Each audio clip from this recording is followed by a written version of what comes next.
Bonjour et bienvenue sur la chaîne des Fous de Normandie. Aujourd'hui, on va parler de cet article dont vous trouverez le lien dans la description de cette vidéo, comme d'habitude. Alors, vous savez, la schizophrénie, c'est une pathologie, une maladie assez sévère, assez grave, qui touche 1% de la population.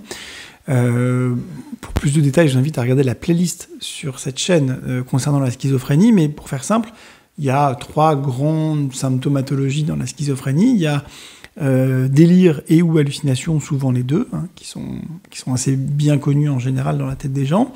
Le deuxième, qui est nettement moins connu, c'est la désorganisation intellectuelle, comportementale et émotionnelle, c'est-à-dire que la personne a une pensée qui est désorganisée, a des propos désorganisés, a des comportements désorganisés, a des émotions inadaptées, inappropriées, désorganisées. Et le troisième pied du trépied, c'est ce qu'on appelle le repli autistique. C'est pas un terme tout à fait adapté, mais qui correspond au rétrécissement progressif des interactions, quelles qu'elles soient, de l'individu, et donc au point que voilà, la personne se replie sur elle-même. Donc c'est une pathologie qui touche 1% de la population, c'est beaucoup. C'est une pathologie dont le traitement est absolument indispensable, mais imparfait. Il faut reconnaître que le traitement ne traite qu'une partie de la symptomatologie, c'est-à-dire que les personnes qui répondront très bien au traitement iront vraiment mieux en termes de qualité de vie, en termes d'espérance de vie, ce qui est quand même pas un détail. Ils diminueront leur risque d'hospitalisation, etc., etc. C'est très bien, mais ils resteront avec une symptomatologie partielle qui sera quand même assez handicapante. Donc on a des traitements efficaces, mais dont l'efficacité n'est pas optimum, n'est pas parfaite. Bon. Et aujourd'hui, on va parler d'un sujet finalement qui est assez peu évoqué, c'est celle des conséquences du premier épisode psychotique, du premier épisode délirant, hallucinatoire. Donc chez les jeunes gens, les jeunes hommes, les jeunes femmes qui souffrent de schizophrénie, et on va s'intéresser notamment au risque d'infection par des maladies sexuellement transmissibles.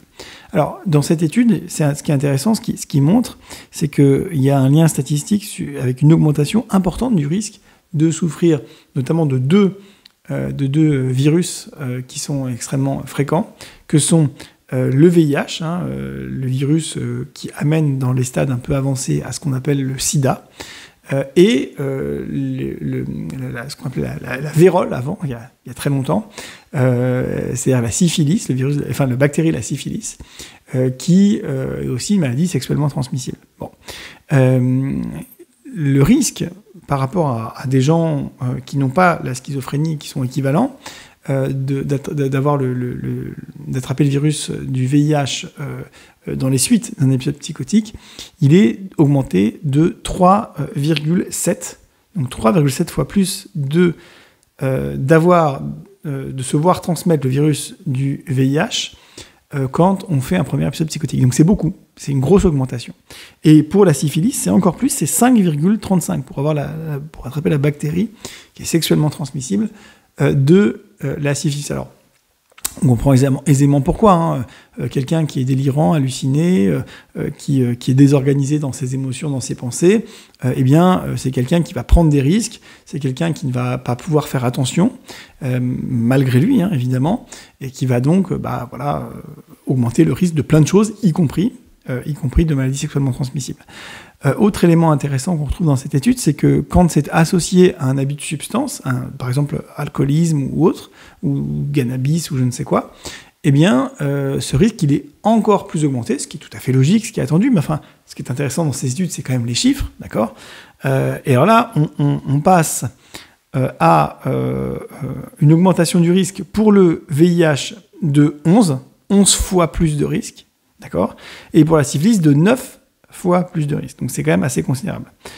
Indépendamment de l'abus de substance, si on prend les personnes qui ont des schizophrénies extrêmement sévères, vraiment les personnes avec les symptômes les plus sévères, pour la syphilis, le risque, il est augmenté par 41 fois plus de risques. Et pour le VIH, 7,5. D'accord ? Donc c'est quand même extrêmement important. Après, il y a un élément qui est quand même positif dans cette étude, c'est que elle montre que les antipsychotiques protègent en partie, diminuent en partie cette augmentation du risque. Donc ça, c'est quand même aussi encore un élément favorable au traitement antipsychotique, qui est le traitement de référence dans la schizophrénie. Il y a globalement une diminution du risque par rapport aux autres patients qui souffrent de la même maladie au même moment. Il y a une diminution du risque d'attraper ces maladies sexuellement transmissibles. Voilà.